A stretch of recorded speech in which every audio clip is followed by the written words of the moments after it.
from Mike Steenhoek with the Soy Transportation Coalition, as well as get an update on a lot of our work that we have here in the state of Indiana from Jamie Palmer, IU Public Policy Institute.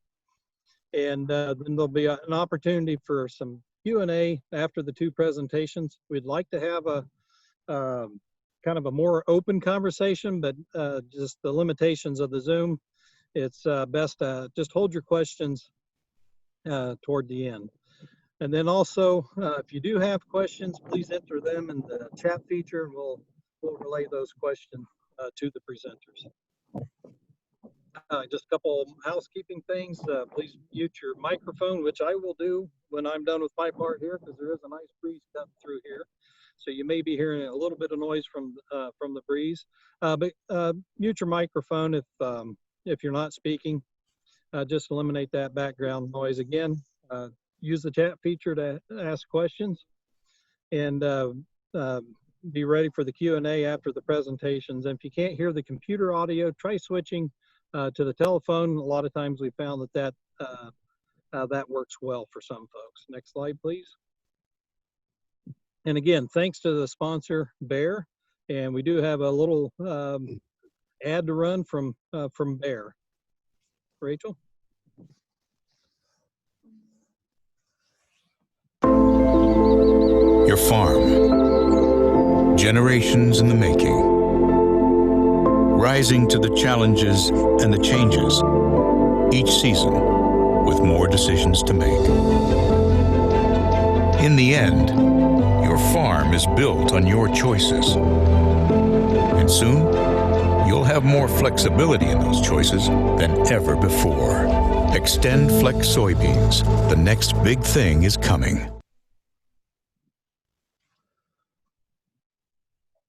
Thank you. Thanks again to the sponsorship today by Bayer. And then I think we're ready to turn over to Ed Ebert. He's our Senior Director of Grain Utilization, and also heads up, he's our point person for all the infrastructure work that the Indiana Corn Marketing Council and the Indiana Soybean Alliance checkoff programs do. So we're going to turn it over to Ed, but again, just to kind of highlight how we're able to work on both fronts, on checkoff and on policy. The corn growers and the Membership and Policy Committee, as I mentioned earlier, we just finished up a discussion, a meeting on a farm with Congressman Trey Hollingsworth, and of course one of the topics, being this close to the river, was the inland water. We'll be hearing more from Mike on that, but we're able to, on the policy organizations, we're able to advocate for those issues, and we did that today. And then Ed heads up the research and other efforts on infrastructure, and you'll be hearing more about that. But Ed heads that up. So Ed, I'll turn it over to you, and just tee it up for our presenters, please. Well, thank you, Steve, and good afternoon to everyone. You know, as Steve mentioned, both the Indiana Corn Marketing Council and Indiana Soybean Alliance on the checkoff side does a great deal of work in terms of research of transportation and infrastructure challenges here across our state, and also in terms of promoting the importance of these assets as we go forward in time. One thing for our farmers to note as we look at what's going on right now in terms of export sales that are occurring right now, both on the corn and soybean front, we have really a fantastic year started out in terms of where soybean sales are compared to, you know, certainly the last 2 years, and really approaching historical levels in terms of this period of time compared to any previous year. So China has been a very, very strong consumer of both U.S. corn and old crop, and now carried forward into new crop as well. And again, their soybean purchases have been very robust so far into this marketing year. So again, it kind of puts an additional spotlight, if you will, on the importance of not just our local roads and bridges here in our state, but also a more national look in terms of infrastructure on a truly national scale, such as our inland waterway system. You know, Mike Steenhoek, who is one of our presenters today, is the executive director of the Soy Transportation Coalition, which is a 13-state effort of other qualified soybean boards here across our country, of which Indiana is a part. And the United Soybean Board is also deeply involved in a lot of their work as well. The Soy Transportation Coalition exists to promote cost-effective, reliable, and competitive transportation system that serves agricultural industry here in the United States. And based on what we see so far in terms of export sales, it looks like we're going to put her to the test this year. So Mike, with that, if you would, please go ahead and let our audience know what's going on in terms of our infrastructure here at a national level. Thank you. Well, thanks, Ed, and thanks to Indiana Soybean Alliance and Indiana Corn for hosting this and making this available to your farmer leaders and to agriculture throughout the state. I think a question just to tee off the discussion, or a statement to tee off the discussion, to really help wrap our minds around this topic, I like to make the following statement. Some industries create the ripple effect. Other industries ride the ripple effect. And I would argue that agriculture is the best example of an industry that is analogous to the proverbial stone or rock getting dropped into a pool of water that creates a ripple effect that in turn allows so many other industries to flourish. Consider all of the other industries that really are heavily invested in and dependent upon the fact that there are a group of people in this country, soybean farmers, corn farmers, and other farmers, that put a seed into the ground in the spring and harvest it in the fall. And as a result of that activity, so many other industries are allowed to flourish. Consider all of the manufacturing that is tied to that industry. Rural lending, technology, so many other industries, retail, of course, particularly in rural areas. And if you take away that rock getting dropped into the pond, you take away the ripple effect and you take away the economic benefits that emanate from this activity from farmers. And so clearly what you farmers do is very important, not only to yourselves, but to the broader economy. And for us, for this industry to be successful and to flourish into the future, clearly you have to have supply, what farmers produce. Clearly you have to have demand, both domestic and overseas. But I think one of the elements to this profitability equation that often is overlooked is having this connectivity between supply and demand. And that's what our multimodal transportation system achieves. If you don't have an effective series of rural roads and bridges, highways and interstates, freight rail, the inland waterway system with our locks and dams, and also our ports, supply and demand will always look at each other. The transaction will never occur. So it rightfully, and to shift to the next slide, because of this connectivity is so consequential, soybean farmers from a collection of state soybean boards or associations, along with the two national soybean entities, the United Soybean Board, our national checkoff program, and the American Soybean Association, which is mostly concerned with public policy and advocacy at the federal level, they all gathered and decided to create an organization focused exclusively on making sure that the farmer perspective and the farmer on transportation and the farmer concerns related to transportation are more effectively advanced. One of my big takeaways in my prior life from working on Capitol Hill in Washington, D.C., I worked for a United States Senator from the state of Iowa, was that so often in Washington, D.C., and also in state capitals throughout the country, is that the urban perspective tends to crowd out the rural perspective. And that includes transportation as well. So often our discussion related to infrastructure focuses on urban congestion, long commute times, and not as much concerned with the inefficiencies of transporting freight, particularly agricultural freight.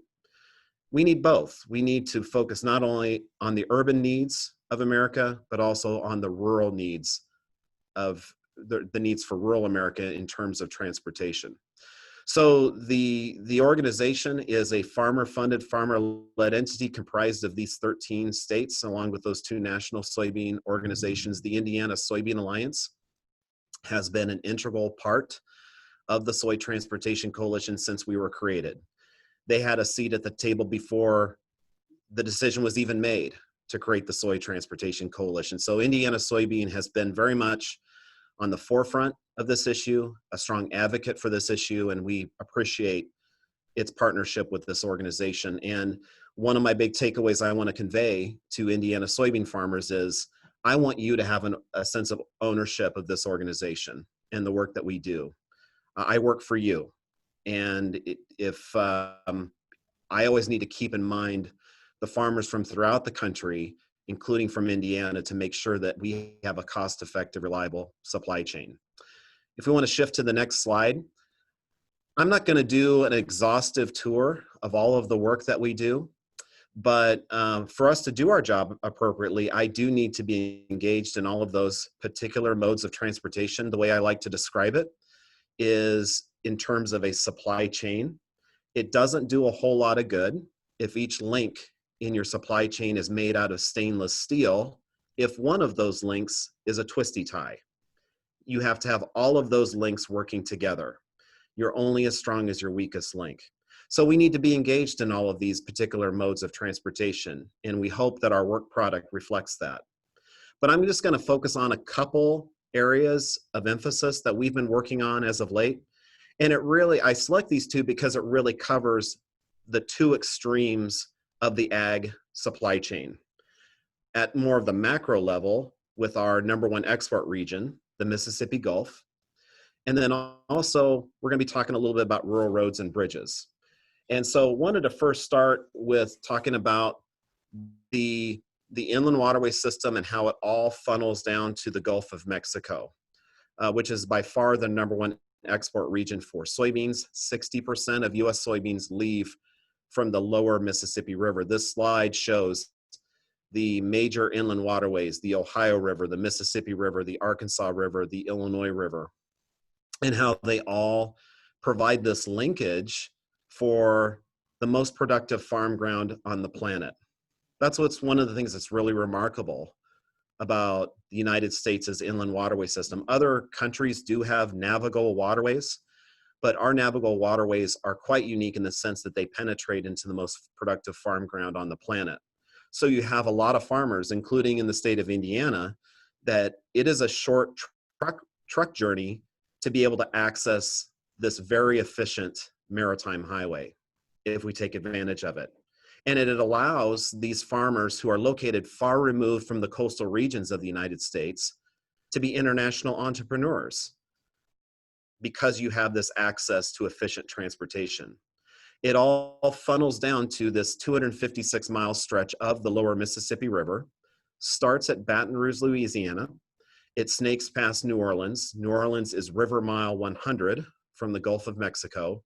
And then essentially at mile 0, it starts to extend into the Gulf of Mexico.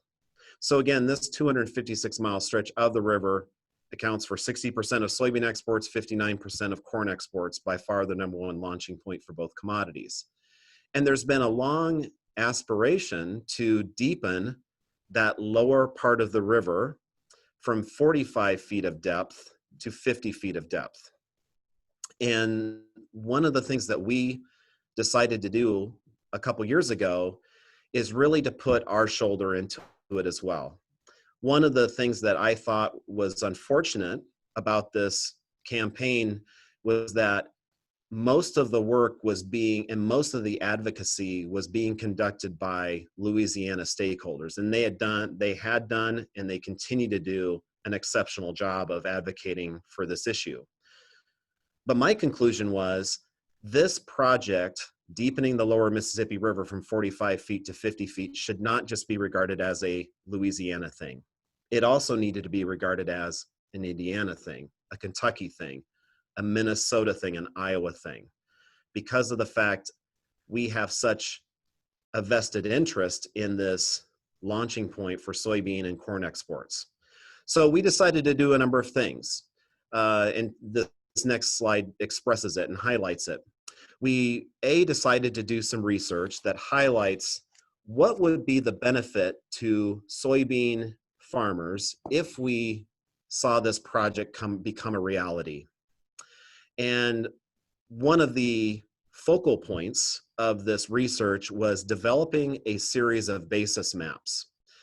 And one of the things that we understand in agriculture, a pretty widely accepted principle and acknowledged and experienced phenomenon, is that the price a farmer receives at point of sale is so much a function of how efficient or inefficient the transportation system is after the delivery occurs. Not necessarily before the delivery occurs, but after the delivery occurs. How efficient barge transportation is, how efficient ocean transportation is. And one of the things that excited us about this project of deepening the lower Mississippi River is the prospect of farmer profitability in the interior part of the country being advanced. So we developed a series of basis maps, and on the slide in front of you is the maps developed for the state of Indiana.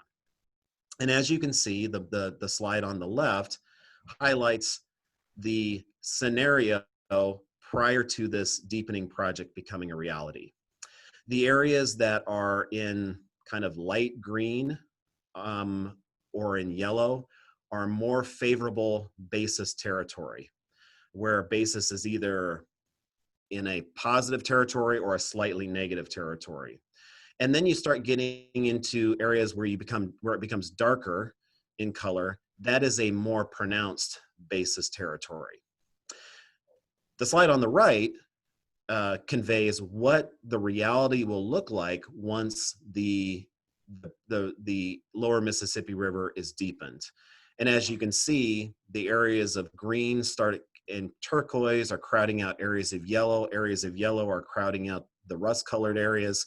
That is all a favorable basis trend, and farmers receiving more of the value of what they produce, not because supply changed, not because quality changed, not because demand necessarily changed, but just simply because the supply chain is more efficient.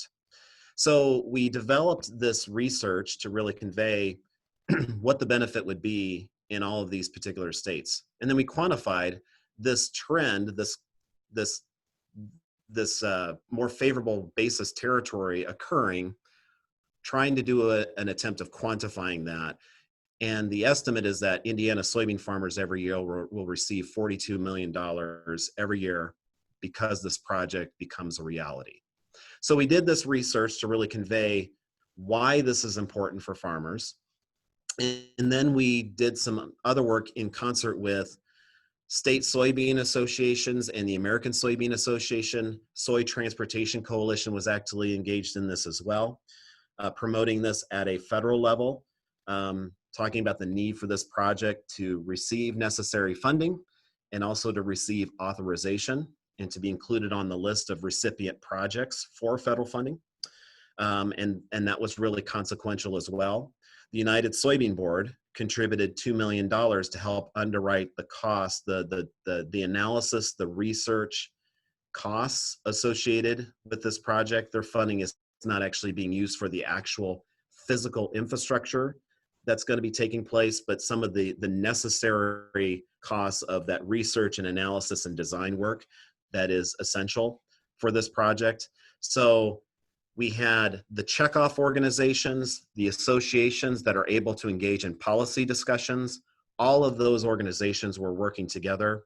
One of the things that I strongly believe is that we projects are more successful than me projects. This is an example of a we project, and farmers working together to really get this project across the finish line. I'm happy to report that on July 31st, so a little over a month ago, the state of Louisiana and the Army Corps of Engineers signed their agreement to officially kick off this project.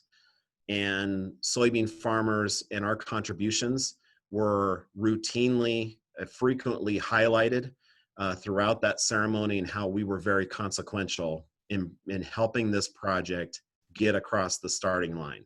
So we're very proud of that. And we think that this is I think this is the single infrastructure project that will provide the greatest benefit to the most soybean farmers in the United States. So we're very happy that this is occurring.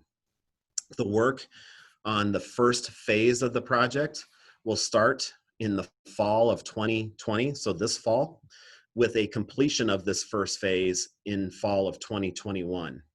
And what that will do is it'll provide a 50-foot channel from the Gulf of Mexico to mile 154 on the lower Mississippi River. New Orleans is at mile 100. So this will extend another 54 miles north of New Orleans.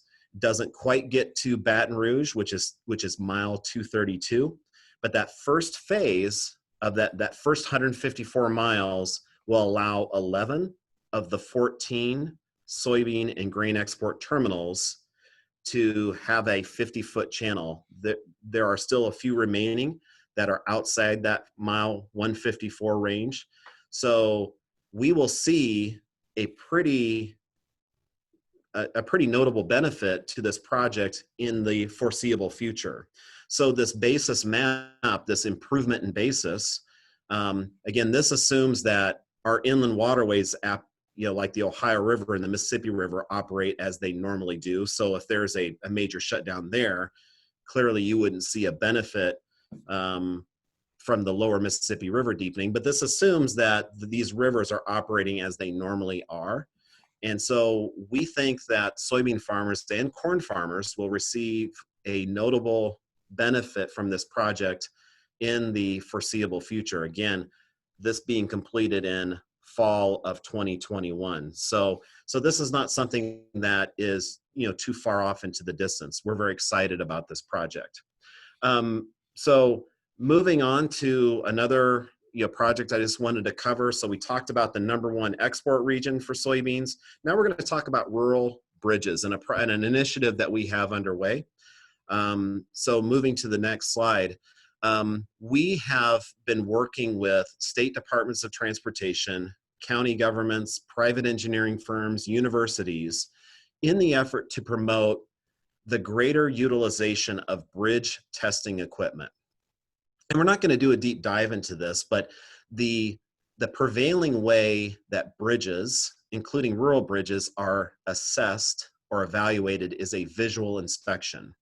And it overall has served the American people well. We have overwhelmingly a very safe system. The engineers who are responsible for this need to be commended. But because it's a visual inspection approach, there is a pretty notable degree of subjectivity in that process. And what can result from that is bridges can be unnecessarily load posted or restricted. And the other consequence is that counties primarily, or municipalities who have ownership of these bridges, they are not able to be the most strategic with their scarce resources. We need to promote an approach that will result in those scarce taxpayer dollars being directed to those bridges that are in most acute need of rehabilitation and replacement. And so the way I like to describe it is, do we have a bridge problem in this country, which we do, and if resources are scarce, which they are, then shouldn't we try to do a better job with the diagnosis? This is what this project aims to do, improve the diagnosis. So we have worked with these various entities to try to promote the use of this equipment, attaching sensors to the underside of the bridge to allow the owners of the bridge to have a more precise understanding of the condition of it.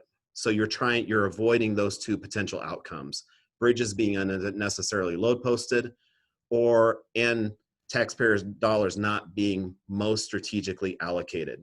So if you go to the next slide, I just use an example of a project that we successfully did in Midland County, Michigan.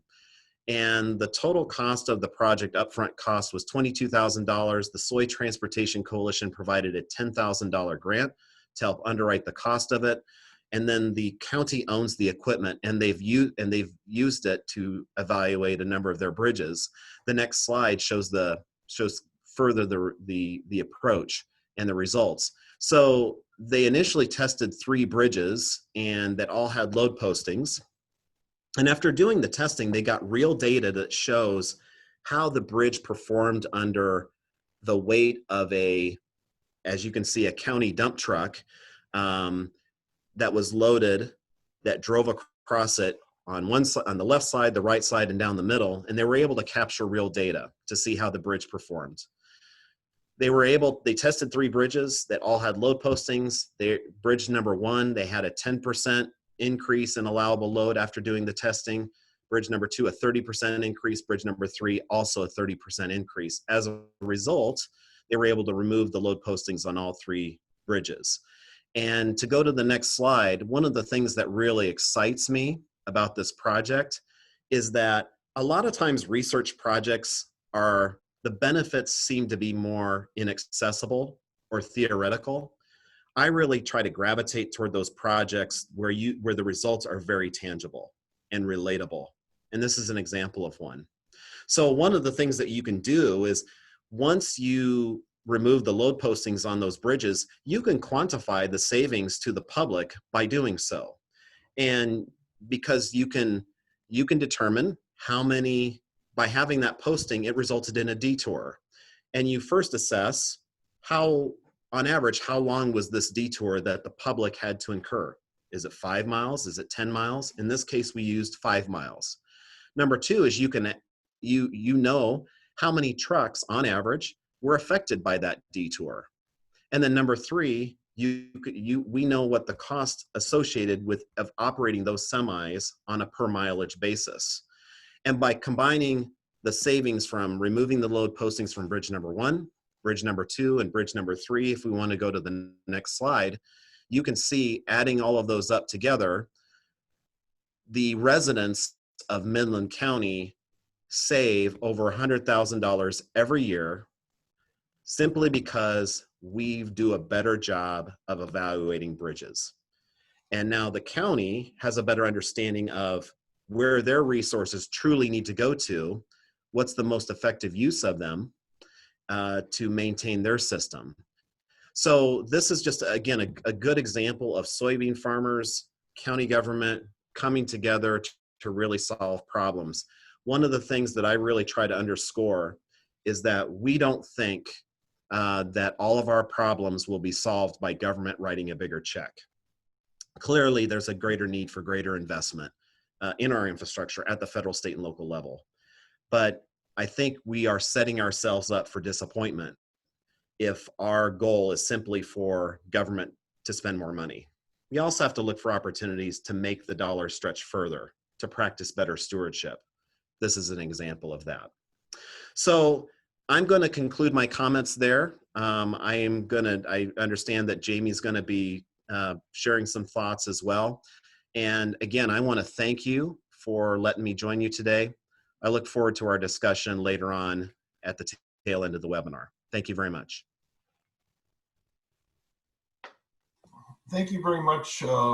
Again, Mike, we appreciate your attendance here today and your insight in terms of the importance of the overall transportation chain, logistical chain is to our overall system.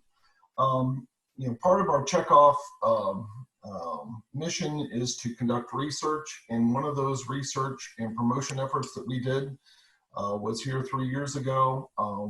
We were also involved with Mike's organization with testing some bridges here in Indiana.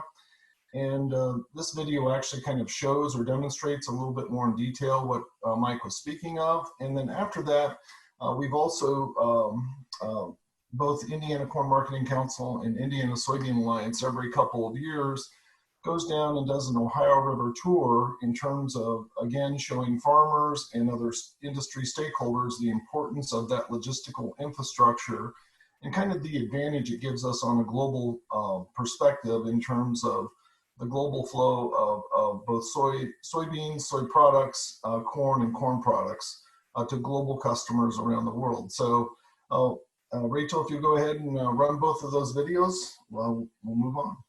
Our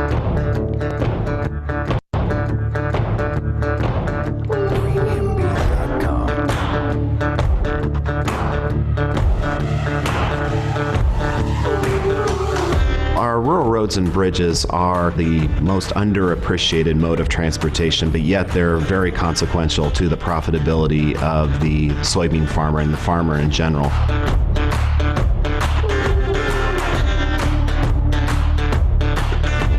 Every spring and fall, we have a bridge that's north of our house, about a mile between one of our fields and the home farm, and we have to detour around that bridge because it's too narrow and the weight limits are too light. Most of the farm equipment, tractors and combines in particular, are too heavy and too wide for that bridge, so you're talking probably 3 to 4 miles each time you detour the bridge. It not only affects the time that it takes to get our crop either from the field back to the farm or from the farm to an elevator, but it sometimes can create the need for an extra truck, an extra driver. We don't see all of our solutions in terms of government writing a bigger check or providing more funding. We also want to explore opportunities to really practice better stewardship, result in better decision making. The bridge evaluation project that we are doing in concert with Indiana soybean and Indiana corn is such an example of that. Farmers are really putting forth some resources to promote the utilization of what's called load testing technology. What occurs is that you will attach sensors to bridges and then have a test load go over that bridge. And then after you do that, you have a more precise understanding of the condition of the bridge. We're going to interview the bridge today, and we're going to ask it, okay, how much stress are you seeing when a certain weight truck drives across it? And in this case, we don't have to assume, because the bridge is actually going to tell us, in a sense, through those sensors that we put on it. There's basically 3 outcomes that you can have with bridge testing. One of the outcomes is the bridge is rated according to what its capacity or capability is. Another outcome would be that the weight limit on the bridge, or what it's posted at, is too high and that it needs to actually be lower. Or another outcome would be that the bridge is underclassified and can actually hold more weight than it's currently rated at. Farmers are right now in a position where commodity prices have fallen here in the last 3 years. And certainly when you look at the global competitive nature of grain markets, it's very important for the Indiana farmer to compete globally. And part of that competitiveness lies in his ability to logistically move his crop from the field to a domestic or export channel. And as long as we continue to work on infrastructure and make sure that the rural roads and bridges are getting the attention that they need, that'll allow the Indiana farmer to continue to compete.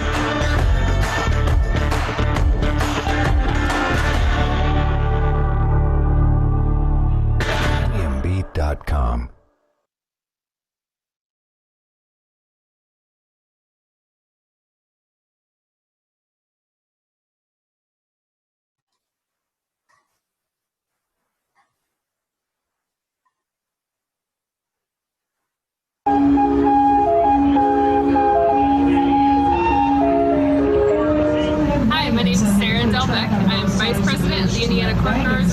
I'm from DeKalb County, Indiana, up in the northeast corner. But today we're down on the Ohio River in Louisville, enjoying a barge tour that's hosted by the Corn Growers Association and Indiana Soybean Alliance. I'm Brad Stout with the Army Corps of Engineers. I'm the Chief of Locks and Dams here in the Louisville District. I manage 8 locks and dams on the Ohio and 2 on the Green. Today we're at McAlpin Lock and Dam. As you can see behind me here, the miter gates are shut on the upper end. And here soon, we're going to be raising the pool inside the north chamber, the auxiliary chamber, up from low pool to upper pool, which is approximately 37 foot. Getting basically a first-hand view and experience on what happens with our grain when it ends up on a barge. We've gotten to see barges today. We've gotten to hear from a lot of experts talking about inland waterways, talking about the health and condition of our locks and dam system. It's all very important stuff for farmers because, again, as someone was talking this morning, you can have all the supply and you can have all the demand, but if the connectivity in between the two isn't there, then the health of your economy is going to falter. Hi, my name is Colonel Antoinette Gann, and I'm the Louisville District U.S. Army Corps of Engineer Commander. And I'm here today on the Belle of Louisville to be able to take part in the Soybean Alliance and the Corn Growers Alliance meeting, to be able to just talk about the importance of navigation along the Ohio River and how important it is for them, but more importantly, what we actually do in support of that to ensure that they're able to get their commodities to and from and down to various areas, to be able to have that economically sound sustainment that they actually need to be able to work. This has been really important, I think, to see. I hope that if any farmer gets the chance to come down here and go through the locks themselves, it'd be a great experience. You get really a first-hand view of where your crop ends up going once it leaves your farm.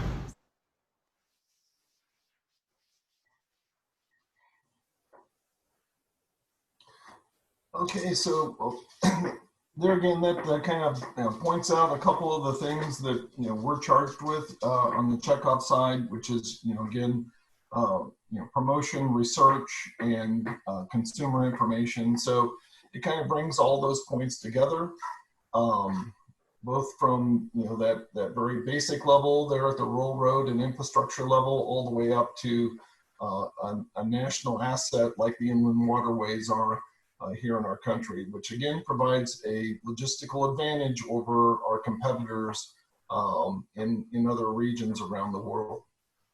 So, jumping back to that local connection, Jamie Palmer, we've been working with her now for, gosh, Jamie, it seems like forever, 5 years or so, maybe 6. 5 years, yeah. So, Jamie and I have ended up spending a lot of time together, both on these projects that we work on and also prior to COVID, traveling around the state and actually interacting with stakeholders and other folks involved in actual infrastructure policy and infrastructure building and infrastructure maintenance. So Jamie is a professional planner and researcher at IUPPI. She joined the current organization and its predecessor company in 1993. Jamie serves as the director of the Indiana Advisory Commission on Intergovernmental Relations. Jamie's research is focused largely on state and local government, land use, and infrastructure. And obviously she's done a great deal of work for both the Indiana Soybean Alliance and the Indiana Corn Marketing Council. And she's going to share some findings of a recent report that she just finished up in regards to what's going on in terms of rural transportation needs here in our state. So Jamie, go ahead. Thanks, Ed. Hello, everyone. Good afternoon. Today, if you want to go to the next slide, I'm going to talk about our most recent project that was completed.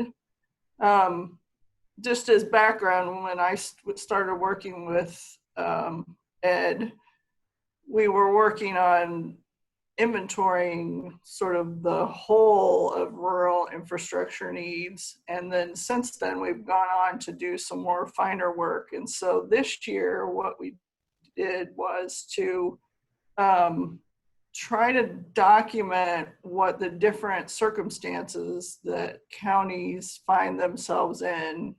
This idea came from Mike Yoder. He's a county commissioner in Elkhart County.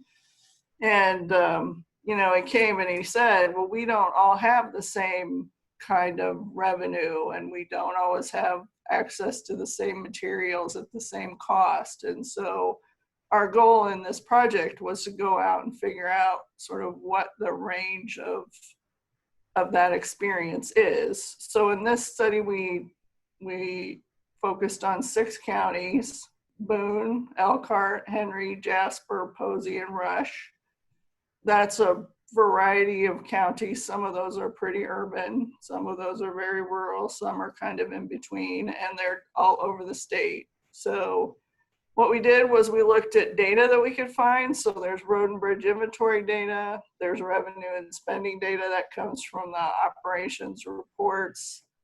And then we asked the counties at that point for winter operations data. And as we always do, of course, data doesn't tell you everything. So we went out and we met with county officials in each of the locations, not only to clarify their data, but also to get their perspective on a number of issues. Next slide, please. So what do we find? Well, in terms of road and bridge inventories, for those 6 counties, the inventories vary quite a bit. You can see there that the smallest county was 714 miles and the biggest one was 149 road miles. And then the smallest county had 98 bridges and the biggest county had twice that many. So clearly they have different inventories to manage. What we found was that conditions are improving over time, especially with all the money that the General Assembly has infused into the system. Not surprising to any of you, I'm sure, they identified that gravel roads are a challenge for them. And it's not, they know that they're an issue. Their concern is that their needs are so big, though, that sometimes gravel roads don't get the attention that they'd like to give them. Some other challenges that they identified for agriculture were small bridges and culverts. So if it's small, you can't take big equipment over it. And also the challenges with soft pavement in the winter and early spring. And one of the things we were interested in was what's the variation that they have to deal with respect to weather. And we found that northern counties face more variability in winter weather. So like one winter it may be just horrible, and then the next winter it won't be so bad, but they almost have to plan for the most horrible winter all the time. One county did tell us too, with the increasing incidents of severe weather, that they find themselves actually going out and doing more maintenance, like, you know, cutting trees off the road, etc. So that's another cost that's they mentioned. Next slide. So we asked them about how they manage. And I really like that Mike said, you know, we're never going to have enough money. So we need to figure out ways that we can manage better and use those tools to make our dollars go farther. So one of the questions we asked them about was whether they have county engineers. And among those 6 counties, half of them have engineers and half of them don't. We believe the counties benefit from having an engineer in terms of being able to find more monies, to find system efficiencies. And one thing that we're interested in is, so the legislature has expanded support that's available to counties to hire engineers, and we're interested in over time looking to see if more of them are choosing to do that. One other challenge they mentioned was that some counties have a hard time hiring CDL drivers, and there's a lot, because there's a lot of competition with all the infrastructure projects the state is doing and other places are doing. There's a lot of competition for those folks. Next slide.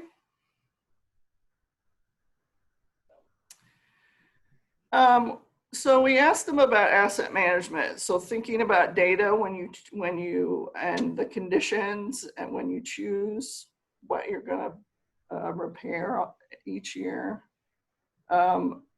We classified about half of them use a kind of more formal asset management approach. The other half use a more informal approach. What I will say is they all do enough asset management to be able to access the community crossings grant money. But some of that's very kind of short term, and in order to maximize the utility of the revenues we need for that asset management to be a little bit longer term. They also talked about that there's changes in bidding. So they're finding there's a lot of competition for companies, contractors. They're getting fewer bidders. Some of them said that they're experiencing higher prices. And several of them mentioned that smaller firms are bidding and are getting their contracts because larger firms are utilized for state contracting. Next slide. Okay, the money.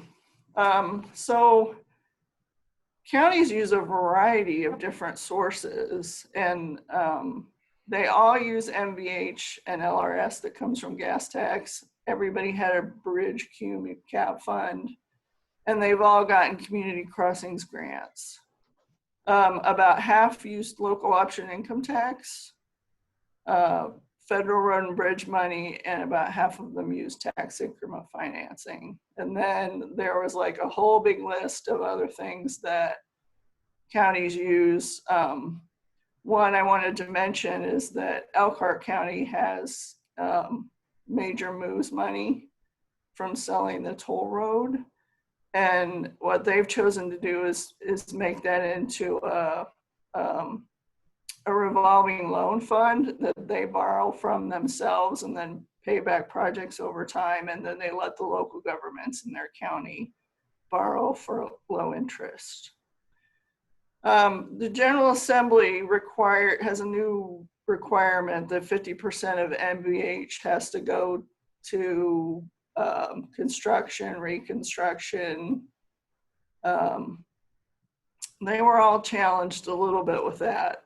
Everybody was doing it, but that was hard. And the challenges there is what you define as maintenance, whether preservation is maintenance or preservation is construction.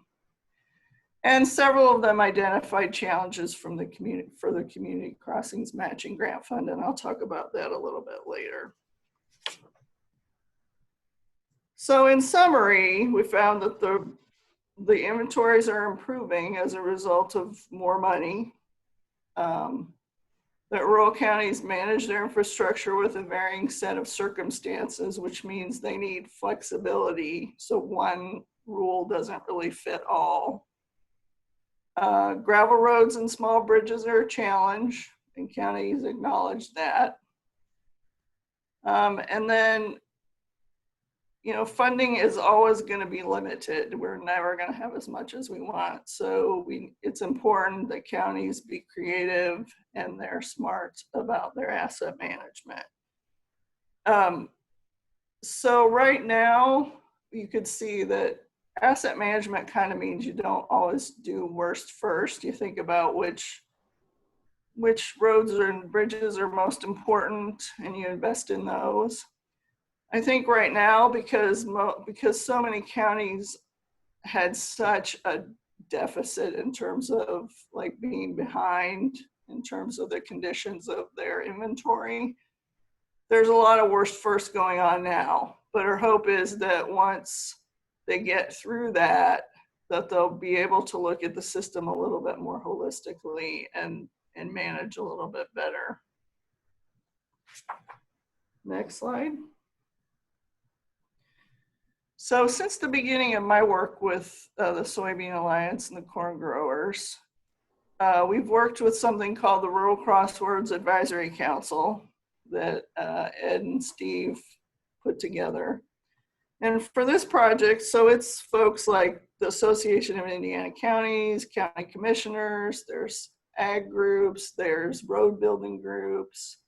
We use them sort of to bounce off the information that we've gotten and try to figure out how we can best use it, and then always the next thing we're going to do. So for this project, we met with them in April. 3 things that they discussed. One, we talked about the use of county engineers. So that's one that we're going to kind of watch over time to see if, with the extra resources provided by the General Assembly, more counties will choose that. One of the things they did say is that some counties might need to share one, that they don't really need a whole one, but if two smaller counties went together, they can get twice the money, and 2, it might make more sense.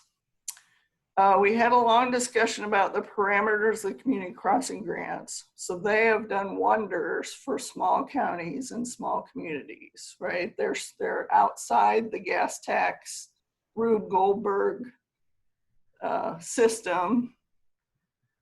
But what we kind of noticed over the years, the few years that we've been doing it is that it's structured so that mostly we're paying for resurfacing.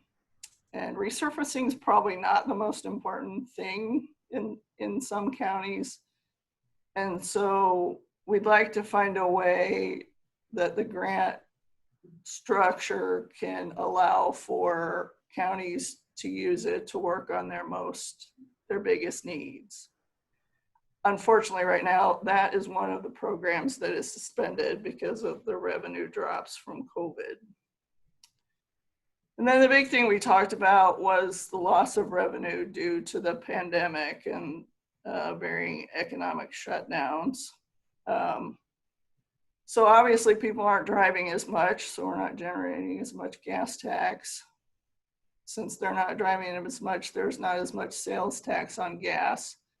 And one of the challenges for that is there's a circuit breaker that the governor can repurpose that money for other state needs if he needs to.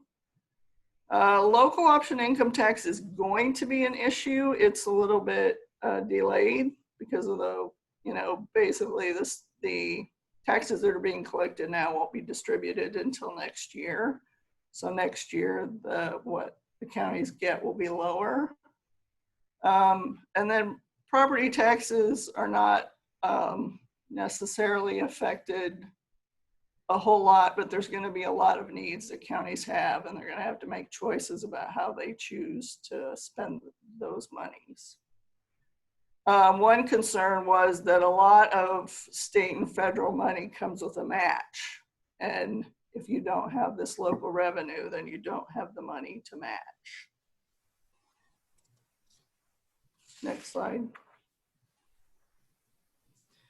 So we're working on a new study. We're excited because the state has figured out how to collect data electronically, so it's easy.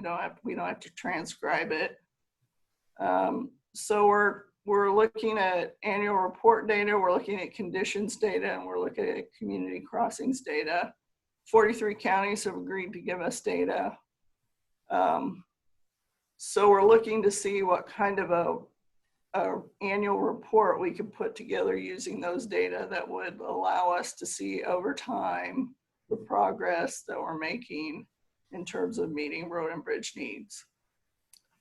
Also working with Ed on gathering information about local cargo challenges from agribusinesses.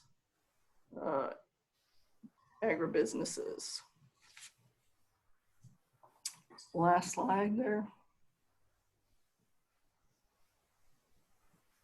So again, we're making progress. We need to find a way to maintain the momentum that we have, and this COVID has put a wrench in everything. And we must use good management to wring all the utility out of the limited dollars that we have available.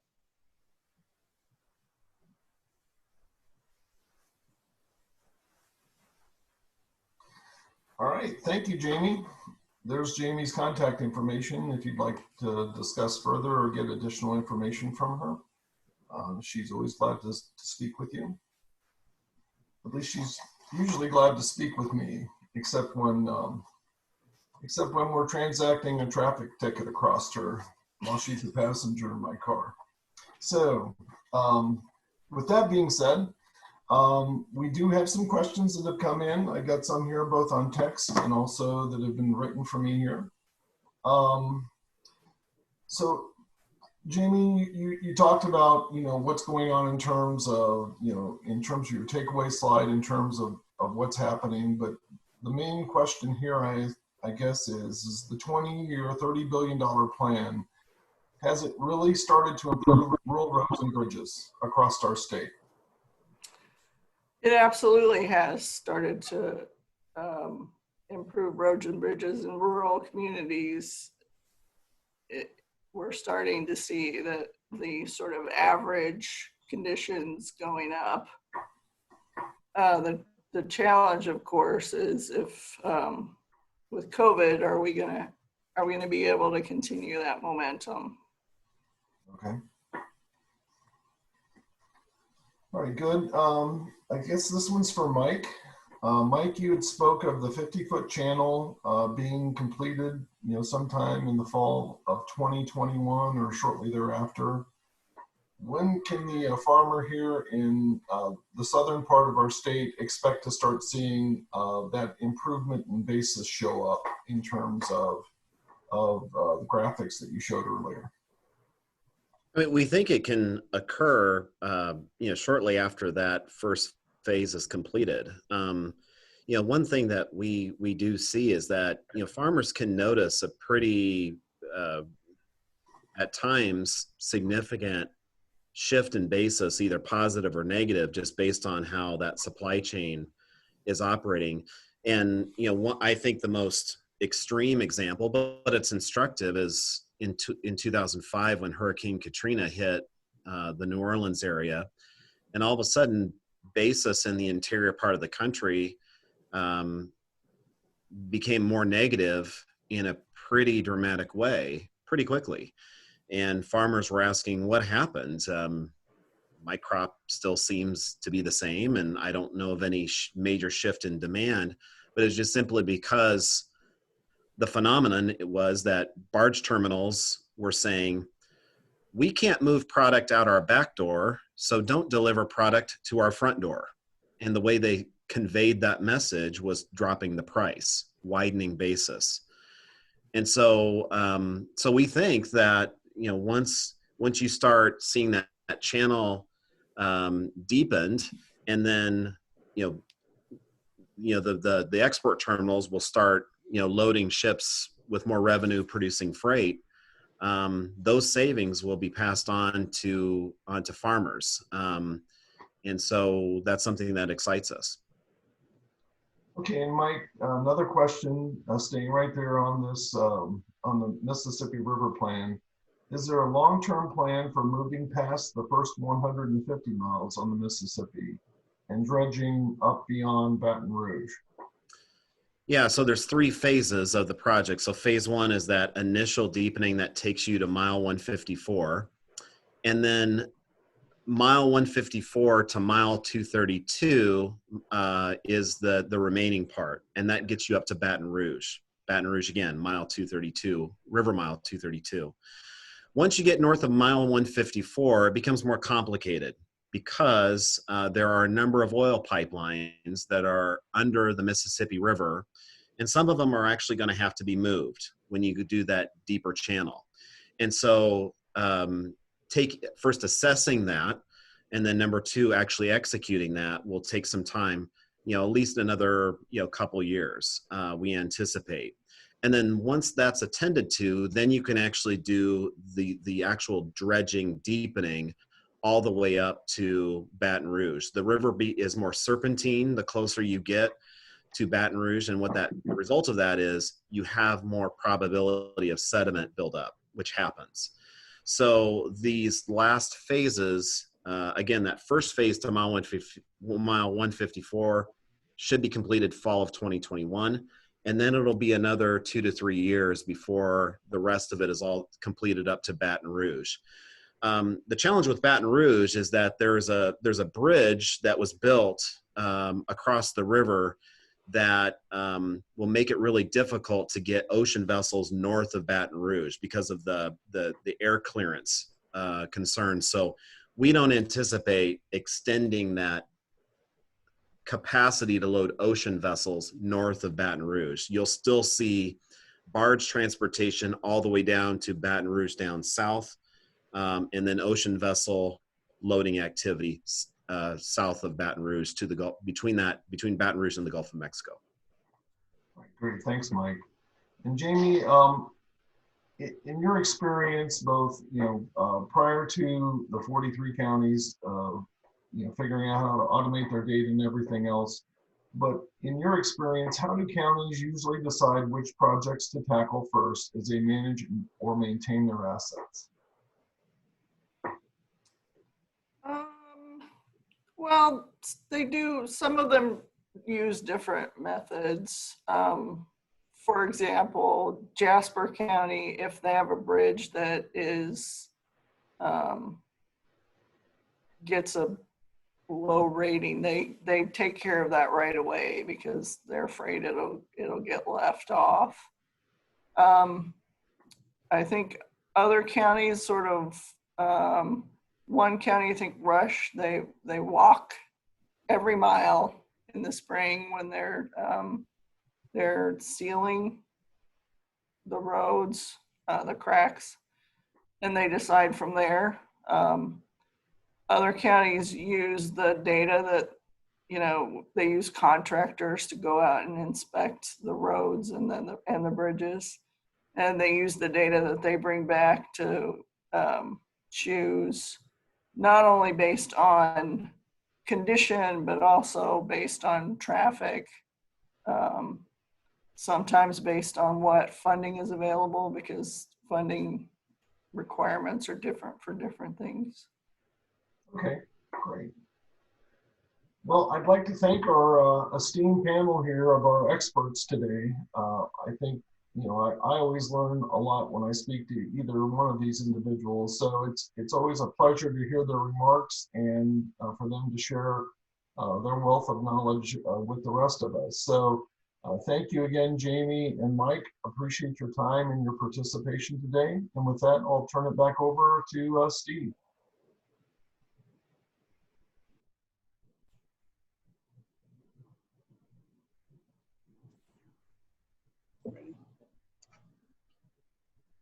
Hey, what a good seminar. Talking about transportation today is something that is part of government control, whether it be state or national, and that's something that as a checkoff organization we can't really address directly, at least not those regulators and legislators. So we have to have our Membership and Policy Committee and the Indiana Corn Growers Association do that for us. Incidentally, we're celebrating the last shop talk today. Lauren, Rachel, and Steve are all giddy right about this time, but got to recognize Rachel and Steve for the good work they've done with these webinars. We've had chance to talk with Bouchon, Orlarski, Baird, both Senators Braun and Young, and even a chat with Secretary Perdue as members of Indiana Corn Growers Association, or leadership anyway. And they've all been very informative talks that we've been able to have. And today we're down here right near the Ohio River. We just finished talking with Trey Hollingsworth. We talked infrastructure. We talked locks and dams. And my takeaway from Trey was that there's good appetite for this at the national level, but there won't be anybody picking up a knife and fork until after the election. So just we see great value in what we can do as membership organizations, and I'd encourage any of you who are not a member to go to the website. I know Lauren's got a great deal for you. She probably even send you a mug along with your membership. Thank you very much for participating today. It's been a pleasure to host these webinars, and we'll continue to do this as the need arises.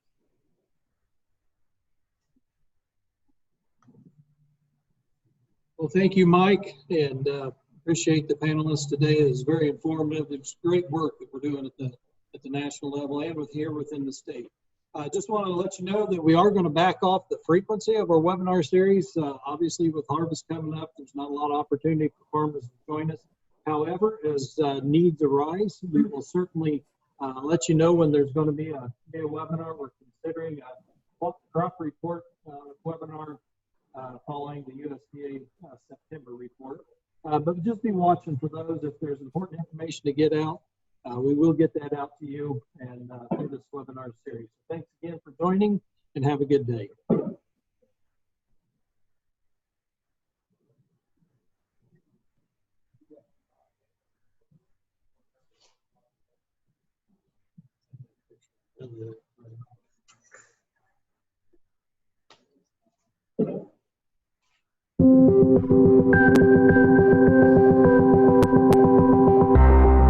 What BT traits do is they really serve to protect that yield potential.